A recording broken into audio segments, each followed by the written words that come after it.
Descubrí que mis padres habían transferido el negocio familiar a mi hermana, así que renuncié a trabajar 80 horas a la semana sin ver un centavo. Una semana después, papá llamó desesperado: nuestro mejor cliente está por irse. Le respondí con calma: que lo solucione la heredera. No, me llamo Daniel. Durante 10 años fui el que mantuvo vivo el negocio familiar, una fábrica de muebles artesanales que mi abuelo fundó hace décadas. Empecé a los 20, recién salido de la secundaria, con un sueño simple: seguir su legado. Trabajaba 80 horas a la semana, sin sueldo, sin días libres. Llegaba al taller a las 5 de la mañana, cortaba madera, ensamblaba mesas, sillas, armarios, hablaba con proveedores, calmaba a clientes que querían todo para ayer. Me iba tarde, agotado, con las manos llenas de callos y la espalda destrozada. Mis amigos dejaron de llamarme porque nunca podía salir. No tenía citas, no tenía vida fuera de esas 4 paredes. Todo lo di por la empresa, creyendo que mi esfuerzo me daría un lugar en su futuro. Pensé que mis padres veían mi dedicación,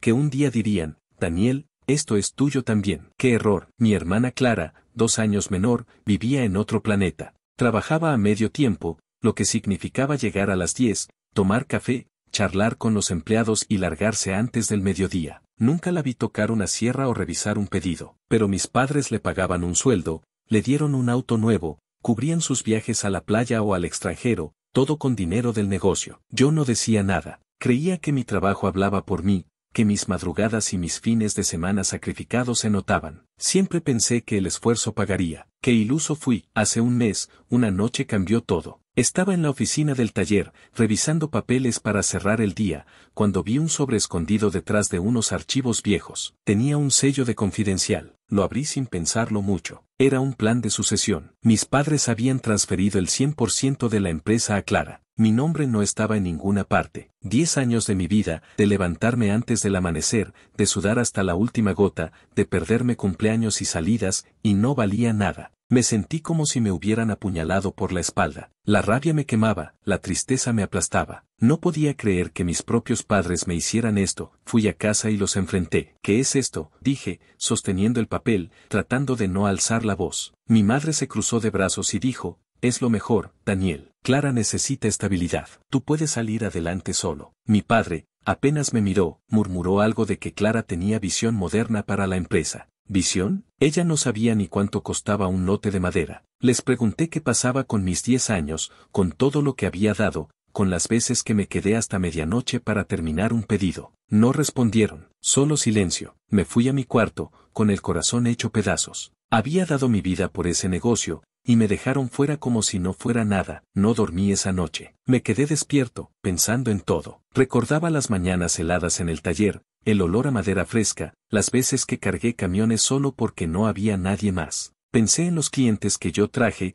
en las ideas que propuse para mejorar los diseños, en los problemas que resolví cuando nadie sabía qué hacer. Me habían usado. La rabia crecía, pero poco a poco una idea se formó: no iba a seguir así. No podía dejar que me pisotearan. Decidí que era el fin. A la mañana siguiente, fui al taller como siempre, pero no encendí las máquinas, no revisé los pedidos. Me senté en la oficina, agarré un papel y escribí: renuncio, no voy a trabajar 80 horas a la semana para nada. Suerte. Dejé la carta en el escritorio de mi padre, tomé mis herramientas, unas fotos viejas de mi abuelo conmigo en el taller y me fui. Mientras manejaba, sentí un nudo en el estómago, pero también un peso que se quitaba. Por primera vez en 10 años, no tenía que despertarme a las 5. No sabía qué venía después, pero eso me dio una chispa de esperanza. Los días siguientes fueron raros. Me quedé en casa, sin rumbo fijo. Llamé a un par de amigos, les conté lo que pasó. Hiciste bien, me dijo uno. Deberías empezar algo tuyo,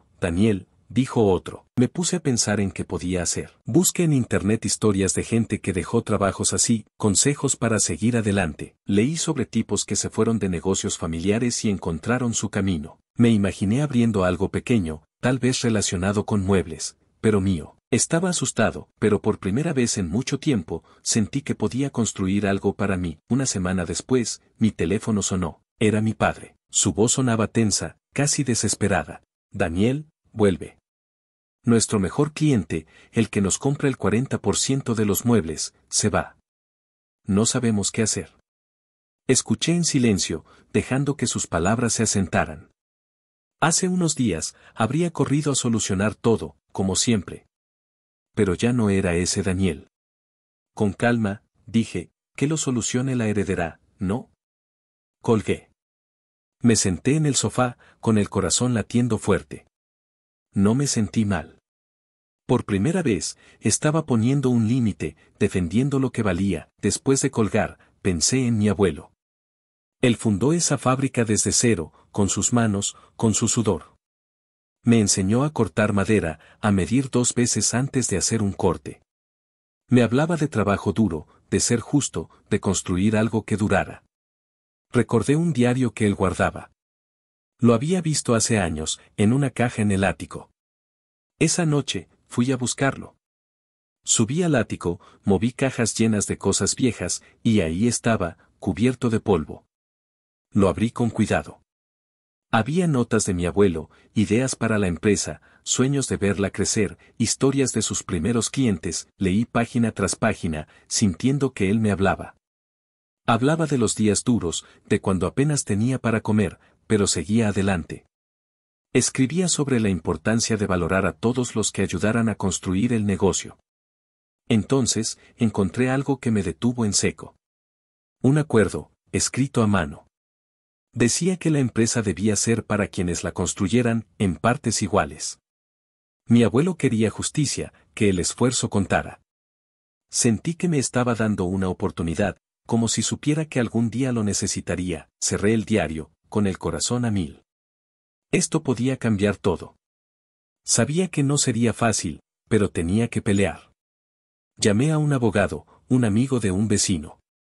Le conté todo, los 10 años de trabajo, el plan de sucesión, el diario de mi abuelo. Ese acuerdo puede ser clave, me dijo. Reúne todo lo que tengas, correos, facturas, cualquier cosa que muestre tu trabajo. Pasé el resto del día buscando. Encontré recibos de proveedores que yo negocié, notas de clientes que agradecían mi esfuerzo, mensajes donde yo resolvía problemas a medianoche. Cada papel era una prueba de lo que di. No sabía cómo terminaría esto, pero sentía una fuerza nueva. Por primera vez, estaba luchando por mí. Pensé en mi abuelo, en cómo él creía en la justicia. Tal vez, con esto, podría honrar su legado de verdad. Esto apenas empezaba, pero algo me decía que valía la pena seguir. Al día siguiente, me reuní con el abogado, un tipo llamado Javier. Era un hombre tranquilo, de unos 50 años, con gafas y una manera de hablar directa. Le llevé el diario, los recibos, los correos, todo lo que había encontrado. Se sentó, revisó cada papel con calma, tomando notas. Esto es bueno, Daniel, dijo, sosteniendo el diario. Tu abuelo dejó esto claro, la empresa es para quienes la construyan. Y por lo que veo, tú fuiste el que la mantuvo viva. Me explicó que el acuerdo podía tener peso legal, pero necesitábamos más. Tienes que probar que tu trabajo fue clave, que sin ti esto no funcionaba. Y si hay algo raro con las finanzas, lo encontraremos. Eso me dio una idea. Durante años, yo manejaba la mayoría de los números, pagos a proveedores, facturas de clientes, inventarios. Recordé que a veces veía cosas raras, gastos que no cuadraban. Clara siempre decía que eran cosas de la oficina, y yo, confiado, lo dejaba pasar. Ahora, eso me olía a problema. Fui a casa y busqué más. Tenía una caja vieja con copias de documentos que guardaba por si acaso. Pasé horas revisando y encontré algo, facturas de viajes, ropa, hasta un sofá caro, todo pagado con dinero de la empresa, a nombre de Clara. Había recibos de hoteles de lujo, restaurantes caros, cosas que no tenían nada que ver con muebles. Mi estómago se revolvió. No solo me habían dejado fuera, sino que ella estaba usando el negocio como su cajero personal. Llevé todo a Javier. Sus ojos se abrieron cuando vio los recibos. Esto es grande, Daniel. Si podemos probar que tu hermana malgastó fondos, eso refuerza tu caso. Muestra que no era apta para liderar. Me dijo que íbamos a presentar una demanda para anular el plan de sucesión, usando el acuerdo de mi abuelo y estas pruebas. Pero me advirtió, esto se va a poner feo. Tu familia no va a ceder fácil. Prepárate. Asentí, estaba listo. O al menos, eso creía. Los días siguientes fueron un torbellino. Javier preparó los papeles, y yo seguía buscando pruebas. Encontré mensajes viejos en mi teléfono, unos de un cliente importante, el señor Márquez, que siempre decía: Daniel, tú eres el que hace la magia aquí. Guarde todo. También hablé con un par de empleados del taller. Uno de ellos, Luis, un carpintero que llevaba 15 años con nosotros, me dijo: jefe, sin ti, esto se caía. Clara nunca sabía qué pasaba. Una vez pidió comprar madera barata y casi perdemos un pedido grande porque no servía. Me dio una palmada en la espalda y prometió hablar si lo necesitaba. Eso me dio fuerza. No estaba solo, pero entonces llegó el primer golpe. Una tarde, mi madre me llamó. Daniel, ¿cómo puedes hacernos esto? Somos tu familia, dijo, con la voz temblorosa. Intenté explicarle: mamá, yo di todo por ese negocio. 10 años sin un peso, sin vida. Y ustedes le dieron todo a Clara. Ella se puso dura. Clara lo necesita más. Tú eres fuerte. Para con esta locura o nos vas a destruir. Colgué, con un nudo en la garganta. Sabía que querían hacerme sentir culpable, pero no iba a ceder. Esa noche, Clara me mandó un mensaje: eres un egoísta. Vas a arruinar todo por tu orgullo. Lo leí y lo borré. No valía la pena responder. Javier presentó la demanda unos días después. Me explicó que el proceso podía tomar meses, pero empezaríamos con una audiencia preliminar. Mientras, me pidió que me mantuviera firme y que no hablara con mi familia sobre el caso. Déjalos que vengan a nosotros, dijo. Intenté seguir con mi vida, pero no era fácil. La gente del pueblo ya hablaba. Un vecino me paró en la calle y me dijo: oye, Daniel, escuche que estás peleando con tus padres. ¿Qué pasa? Me limité a decir que era un asunto personal y seguí. Odiaba que todos supieran, pero así son los pueblos pequeños, los chismes vuelan. Una noche, estaba en casa, tratando de relajarme, cuando sonó el teléfono. Era el señor Márquez, nuestro mejor cliente. Daniel, hablemos claro, dijo. Desde que te fuiste, esto es un desastre. Clara no contesta, tu padre no sabe qué pasa y los últimos muebles llegaron mal hechos. Estoy a punto de irme a la competencia. Me dolió oírlo. Ese cliente era mi orgullo, yo lo conseguí, yo lo mantuve feliz. Le dije la verdad: señor Márquez, renuncie porque me dejaron fuera. Ahora todo está en manos de Clara. El suspiro. Mira, te respeto, Daniel. Si tú vuelves, me quedo. Si no, me voy. Colgué, pensando. Quería ayudar, pero no podía volver a ese lugar. No así. Al día siguiente, le conté a Javier. Eso es bueno, dijo. Si un cliente grande depende de ti, refuerza que eras el pilar. Podemos usar eso. Me pidió que consiguiera una carta o un correo del señor Márquez, algo por escrito. Le escribí al cliente, explicándole que no podía volver, pero pidiéndole que pusiera por escrito cómo había sido mi trabajo. Me respondió rápido: Daniel, tú hiciste este negocio especial. Sin ti, no confío en ellos. Suerte. Guarde ese correo como oro. La audiencia preliminar llegó rápido. Entré a la sala, un lugar frío con paredes grises, y vi a mis padres y a Clara al otro lado. Mi madre no me miró, mi padre parecía incómodo y Clara me lanzó una mirada de puro odio.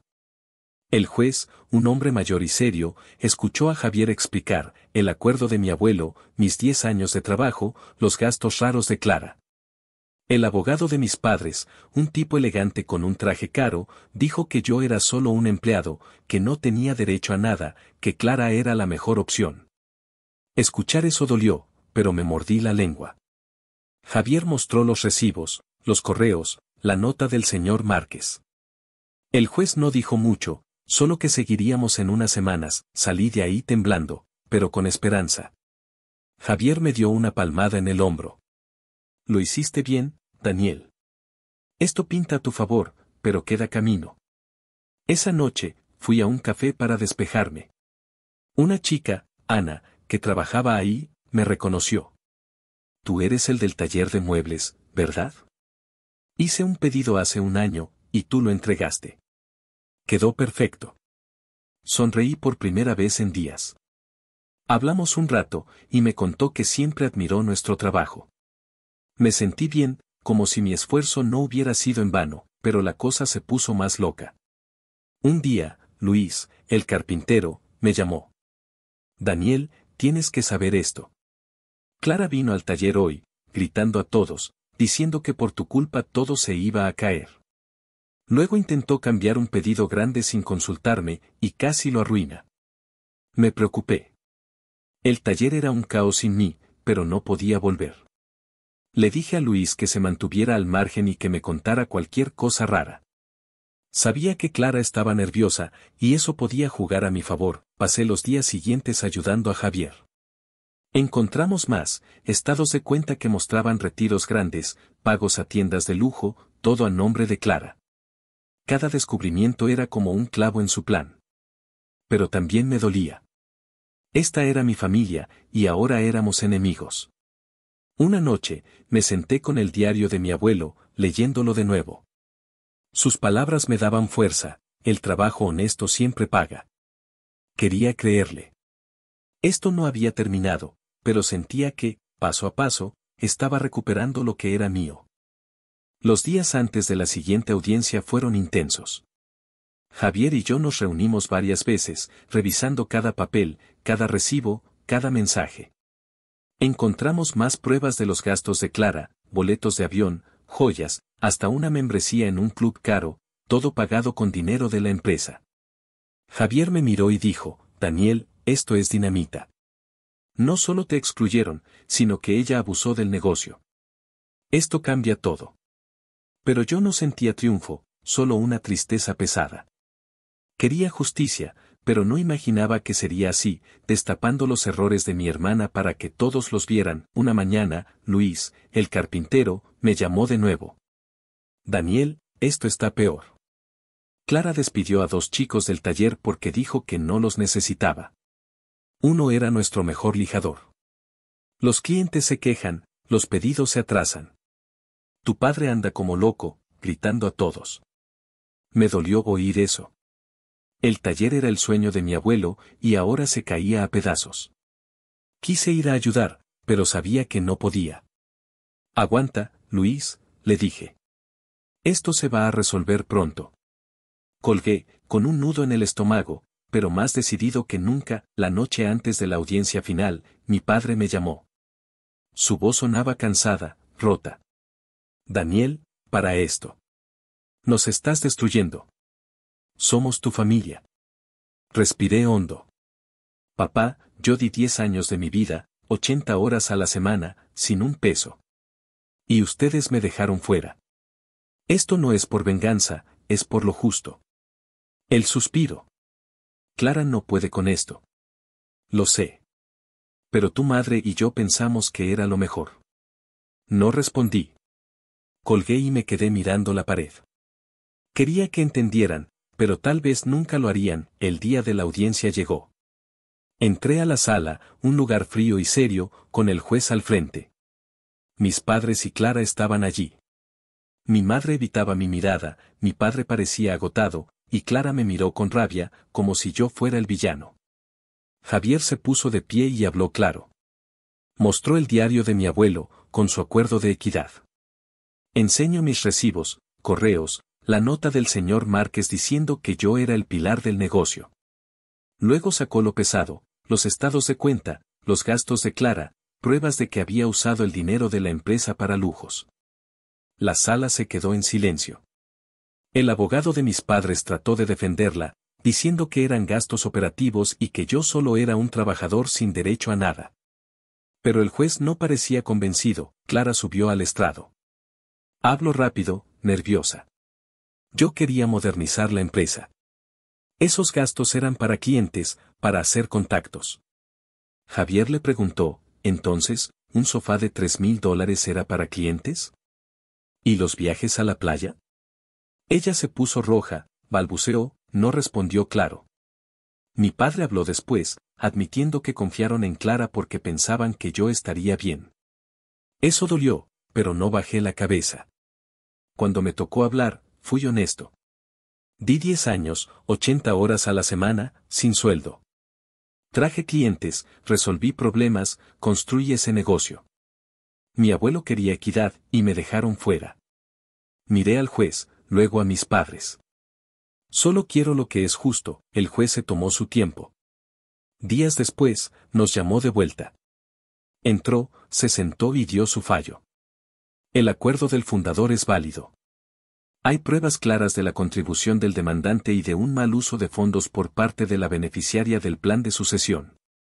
El plan se anula. Dado el estado del negocio, se ordena su venta, y las ganancias se dividirán equitativamente entre los hijos, tras cubrir deudas. Miro a mis padres y a Clara. También se investigarán los gastos indebidos. Salí de la sala temblando. Había ganado, pero no sentía alegría, solo alivio. La noticia corrió rápido. El pueblo habló, unos decían que hice bien, otros que fui duro con mi familia. Mis padres apenas me hablaban. Clara me mandó un mensaje furioso: arruinaste todo. Espero que estés feliz. No respondí. La fábrica se vendió en unas semanas. Un competidor la compró, y las ganancias se dividieron.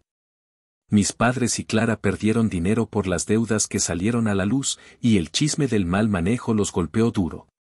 Los vi una vez después del fallo, en casa. Mi madre lloró, mi padre solo dijo: esperaba más de ti, Daniel. No supe qué decir. Me fui con el corazón apesadumbrado, con mi parte del dinero, decidí empezar de nuevo. Busqué un local pequeño, alquile un espacio y monte un taller propio. Nada grande, solo una mesa, unas herramientas y yo. Empecé a hacer muebles simples, sillas, estantes, cosas que podía vender localmente. La primera semana, Ana, la chica del café, pasó por ahí. Oye, esto se ve bien, dijo, mirando una silla. Siempre supe que eras bueno. Sonreí, y charlamos un rato. Me contó que quería abrir su propio negocio algún día, un café con pasteles caseros. Tal vez te hago unas mesas, bromeé. Ella rió, y por primera vez en meses, me sentí ligero. El taller empezó a crecer poco a poco. Un vecino pidió un escritorio, luego otro quiso una repisa. El señor Márquez me llamó un día. Daniel, escuche de tu nuevo lugar. Necesito muebles para una oficina. ¿Tú puedes? Acepté, emocionado. Trabajé duro, entregué a tiempo y él quedó encantado. Esto es como antes, Daniel. Tú tienes el toque, dijo. Eso me dio orgullo.